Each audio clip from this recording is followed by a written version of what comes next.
Hello friends, welcome back to our channel find everything weekly current affairs में आज हम देखेंगे 15 जनवरी 2024 से लेकर 21 जनवरी 2024 के बीच की कुछ महत्वपूर्ण इवेंट और खबरें। तो आज का हमारा पहला क्वेश्चन है, अभी हाल ही में वल्चर रेस्टोरेंट कहाँ स्थापित किया गया है।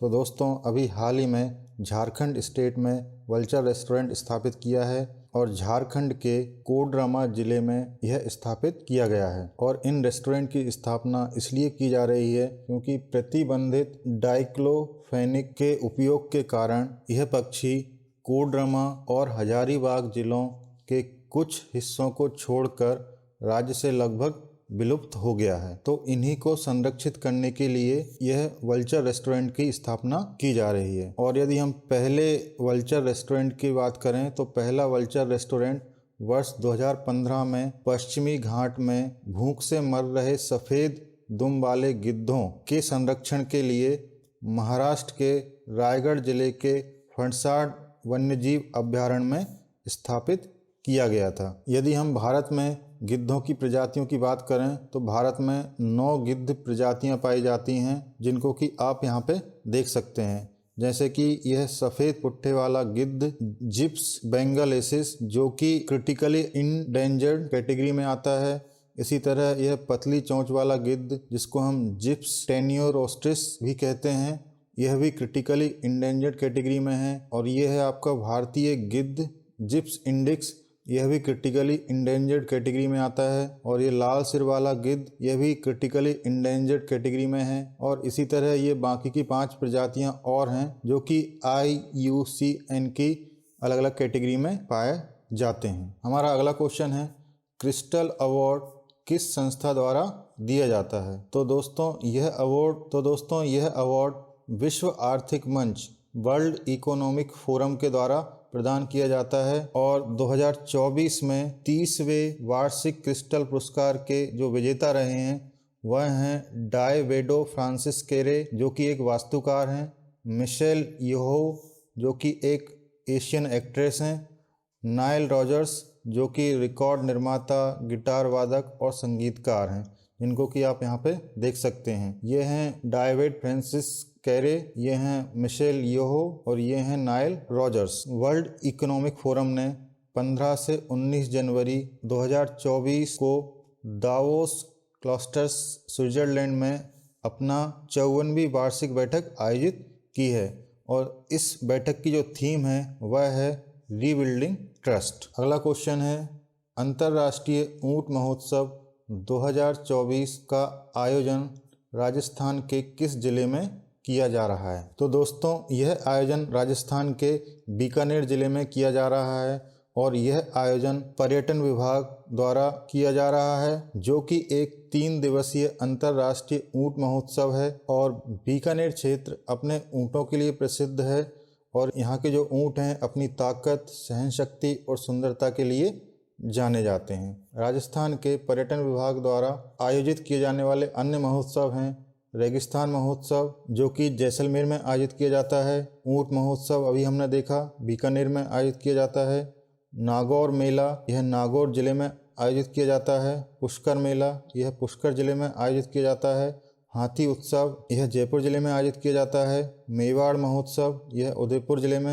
आयोजित किया जाता है, शीतकालीन महोत्सव यह माउंट आबू में आयोजित किया जाता है, पतंग उत्सव यह जयपुर में, साहित्य महोत्सव यह भी जयपुर में और बाणेश्वर मेला यह डूंगरपुर में आयोजित किया जाता है। तो यह राजस्थान में होने वाले कुछ महत्वपूर्ण उत्सव और मेलों की जानकारी है। अगला क्वेश्चन, जलवायु सम्मेलन 2024 का आयोजन कहाँ किया गया। तो दोस्तों, जलवायु सम्मेलन 2024 का आयोजन मुंबई में किया गया है, जो कि 12 जनवरी 2024 को संपन्न हुआ। और इसका जो विषय था वह है भारत के लिए हरित परिवर्तन को डिकोड करना। इसका जो आयोजन है भारत के पर्यावरण, वन और जलवायु परिवर्तन मंत्रालय द्वारा किया जाता है। और यह सम्मेलन green climate fund readiness programme के तहत आयोजित किया गया था। ग्रीन क्लाइमेट फंड की स्थापना 2010 में की गई थी और इसकी स्थापना 194 देशों द्वारा की गई थी, जो जलवायु परिवर्तन पर संयुक्त राष्ट्र फ्रेमवर्क कन्वेंशन का हिस्सा हैं। और इस सम्मेलन में 2070 तक शुद्ध शून्य उत्सर्जन हासिल करने के लिए भारत के लक्ष्य पर चर्चा की गई है। अगला क्वेश्चन, भारतीय थल सेना दिवस किसके सम्मान में मनाया जाता है?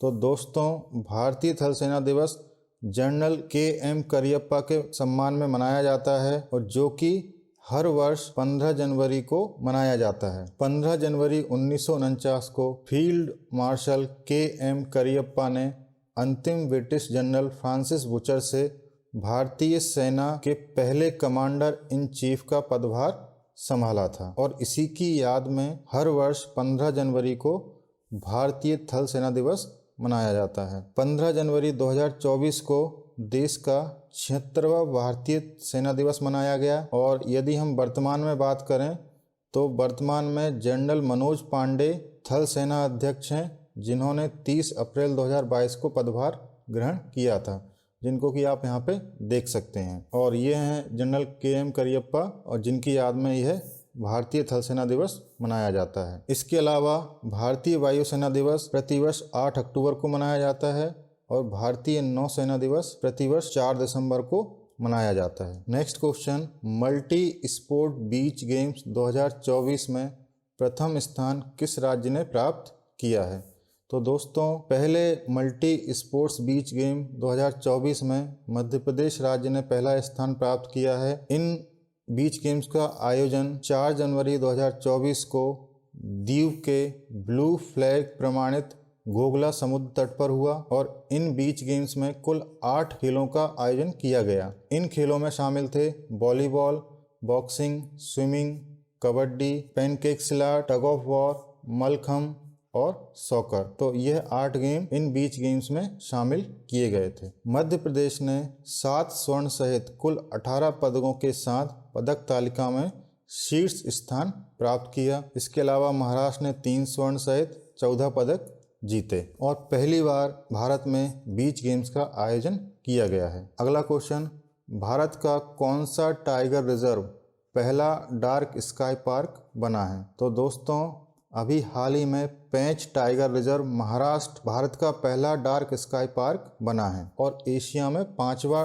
डार्क स्काई पार्क बनने का गौरव प्राप्त किया है। डार्क स्काई रिजर्व एक ऐसा क्षेत्र होता है जो आमतौर पर एक पार्क या वेधशाला के आसपास होता है, जो कृत्रिम प्रकाश प्रदूषण को सीमित करता है। डार्क स्काई आंदोलन का प्राथमिक उद्देश्य आमतौर पर खगोल विज्ञान का समर्थन करना होता है। यदि हम पेंच टाइगर रिजर्व की बात करें तो यह मध्य प्रदेश के सिवनी और छिंदवाड़ा जिलों में सतपुड़ा पहाड़ियों के दक्षिणी छोर पर स्थित है और एक अलग अभयारण्य के रूप में महाराष्ट्र के नागपुर जिले में जारी है। अगला क्वेश्चन है, स्टैचू ऑफ सोशल जस्टिस कहाँ पर स्थापित की गई है? तो दोस्तों, अभी हाल ही में आंध्र प्रदेश राज्य में स्टैचू ऑफ सोशल जस्टिस को अनावरित किया गया है और इसका जो अनावरण है आंध्र प्रदेश के मुख्यमंत्री YS जगनमोहन रेड्डी ने 19 जनवरी 2024 को विजयवाड़ा के स्वराज मैदान में किया है। Statue of social justice doctor Bhimrao Ambedkar की 206 फीट ऊंची प्रतिमा है। यह दुनिया में अंबेडकर की सबसे ऊंची प्रतिमा है। यह प्रतिमा 18 एकड़ के परिसर में स्थापित की गई है और इसे बनाने में लगभग 404 करोड़ रुपए का खर्च आया है। इस प्रतिमा को हम यहाँ पे देख सकते हैं। इसका जो बेस है यह 81 फीट है और जो मूर्ति है उसकी जो लंबाई है 125 फीट है। तो इन दोनों को मिला के इसकी जो हाइट है वो 206 और यह भीमराव अंबेडकर जी की दुनिया में सबसे ऊंची मूर्ति है। और यदि हम भारत के बाहर बात करें तो डॉक्टर अंबेडकर की सबसे ऊंची प्रतिमा अमेरिका के वॉशिंगटन में है। इसका अनावरण पिछले साल 2023 में किया गया था, जिसे स्टैच्यू ऑफ इक्वलिटी के नाम से जाना जाता है। अगला क्वेश्चन है, छठे खेलो इंडिया यूथ गेम्स 2023 का आयोजन किस राज्य में किया गया है? तो दोस्तों, छठे खेलो इंडिया यूथ गेम्स 2023 का आयोजन तमिलनाडु राज्य में किया जा रहा है और अभी हाल ही में प्रधानमंत्री नरेंद्र मोदी जी ने 19 जनवरी 2024 को तमिलनाडु में चेन्नई के जवाहरलाल नेहरू स्टेडियम में छठे खेलो इंडिया यूथ गेम्स 2023 का उद्घाटन किया है। इन गेम्स का आयोजन 19 से 31 जनवरी 2024 तक किया जाएगा, जिसमें 5,500 से अधिक एथलीट भाग लेंगे। और इन खेलों का जो शुभंकर है वह है रानी वेलु नाचियार, जिसे बीरा मंगाई के नाम से भी जाना जाता है, जिन्हें आप यहाँ पे देख सकते हैं। और छठे खेलो इंडिया यूथ गेम्स का आयोजन तमिलनाडु के 4 शहरों चेन्नई, मदुरई, त्रिची और कोयम्बटूर में किया जाएगा। और यदि हम खेलो इंडिया यूथ गेम्स की बात करें तो इनकी शुरुआत वर्ष 2018 में प्रधानमंत्री नरेंद्र मोदी के द्वारा की गई थी। इनका पहले जो नाम था वह था खेलो इंडिया स्कूल गेम्स, और बाद में वर्ष 2019 में इसका नाम बदलकर खेलो इंडिया यूथ गेम्स कर दिया गया। और अभी तक इनके 5 संस्करण कंप्लीट हो चुके हैं। सबसे पहले 2018 दिल्ली में हुआ था, जिसमें विजेता राज्य हरियाणा था। इसके बाद 2019 में हुआ और इसका जो आयोजन पुणे में किया गया था, इसमें जो विजेता राज्य था वह महाराष्ट्र था। 2020 में गुवाहाटी में आयोजित किए गए, इसमें भी विजेता राज्य महाराष्ट्र ही था। इसके बाद 2021 में पंचकुला हरियाणा में आयोजित किए गए और इसमें हरियाणा विजयी रहा था।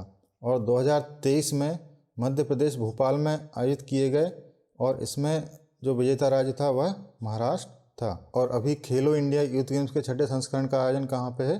तमिलनाडु, चेन्नई में। अगला क्वेश्चन है, भारत का पहला ग्राफीन केंद्र India innovation centre for graphene किस राज्य में शुरू किया गया है? तो दोस्तों अभी हाल ही में केरल राज्य में India innovation centre for graphene centre को शुरू किया गया है।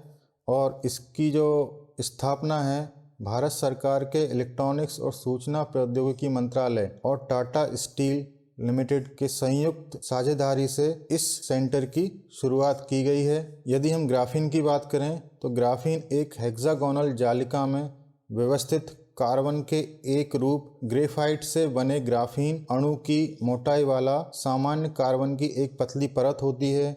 इसका उपयोग इलेक्ट्रॉनिक्स, ऊर्जा भंडारण, sensor, coatings, composite, biomedical device और कई अन्य क्षेत्रों में किया जाता है। अगला क्वेश्चन है, कोक बोरोक दिवस कब मनाया जाता है? तो दोस्तों यह दिवस मनाया जाता है 19 जनवरी को, जो कि त्रिपुरी भाषा दिवस के नाम से भी जाना जाता है। कोक बोरोक त्रिपुरा में बोले जाने वाली भाषा है और 19 जनवरी 2024 को इसका 46वां दिवस मनाया गया है। 9 जनवरी 1979 को कोक बोरोक को आधिकारिक तौर पर राजभाषा के रूप में मान्यता दी गई थी। कोक बोरोक दिवस त्रिपुरी भाषा और संस्कृति के संरक्षण और प्रचार के महत्व को रेखांकित करने के लिए मनाया जाता है। अगला क्वेश्चन है, महतारी वंदना योजना किस राज्य सरकार द्वारा शुरू की गई है?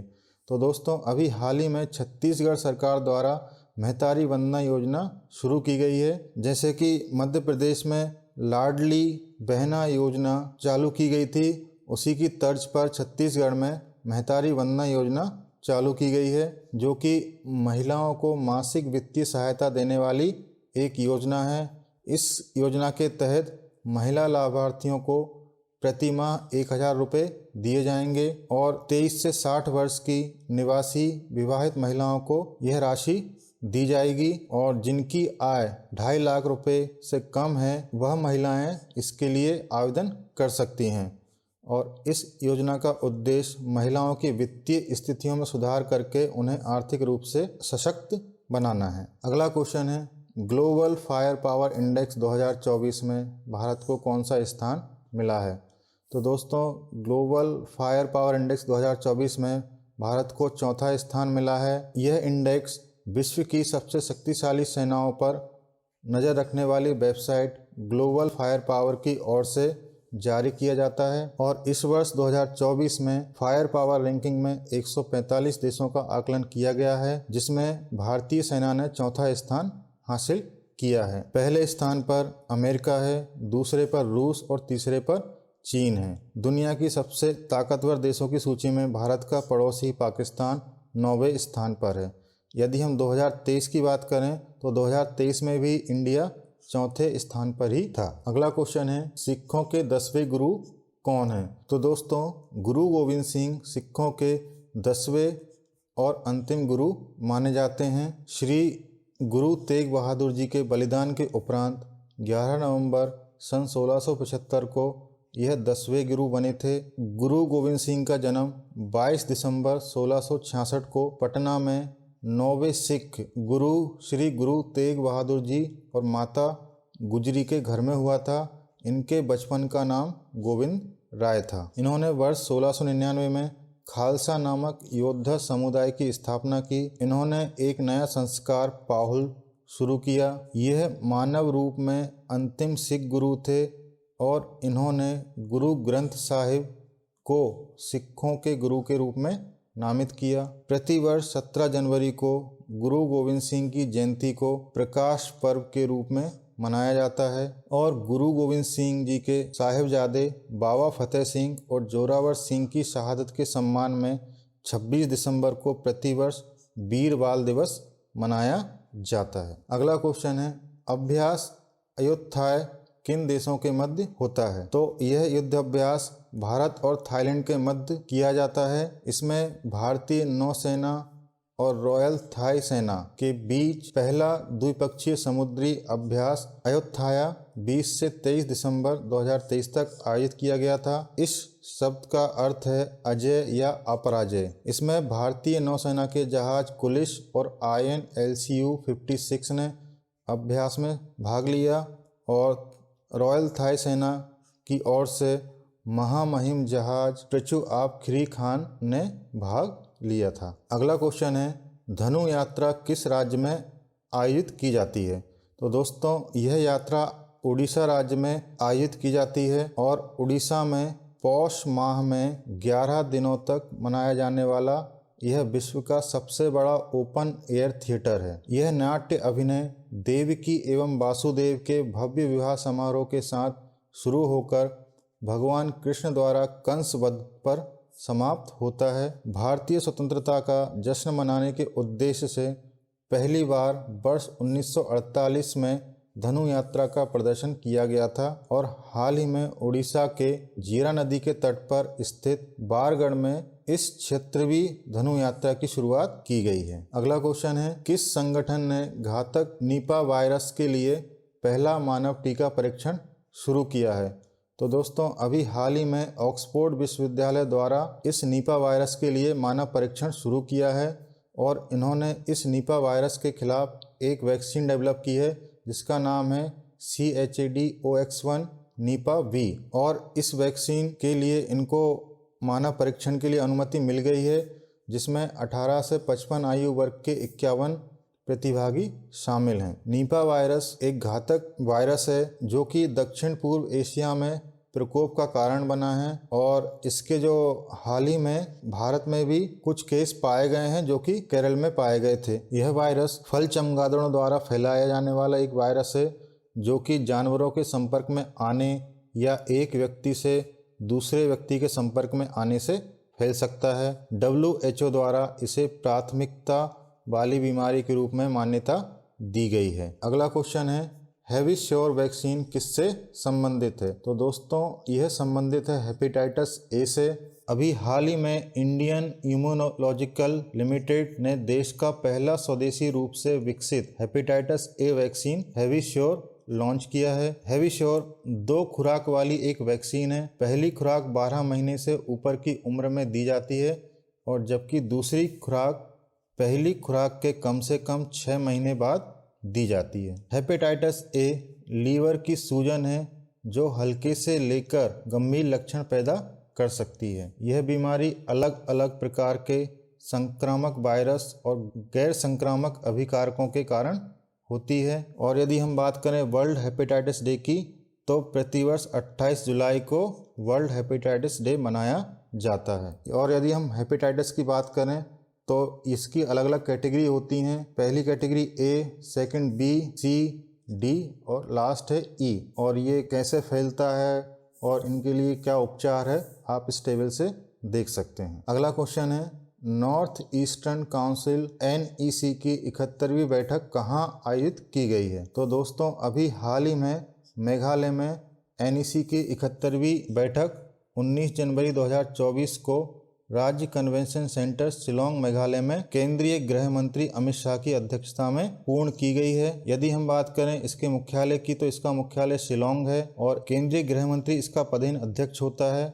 और इस ग्रुप में 8 राज्य शामिल हैं। इसमें अरुणाचल प्रदेश, असम, मणिपुर, मेघालय, मिजोरम, नागालैंड, सिक्किम और त्रिपुरा राज्य शामिल हैं। तो दोस्तों ये थी 15 जनवरी 2024 से लेके 21 जनवरी 2024 के बीच की कुछ महत्वपूर्ण इवेंट और खबरें। ऐसे ही महत्वपूर्ण खबरों को जानने के लिए आप चैनल को सब्सक्राइब करें और बेल आइकन को प्रेस करना ना भूलें ताकि लेटेस्ट वीडियो की अपडेट सबसे पहले आपको मिले। Thank you friends.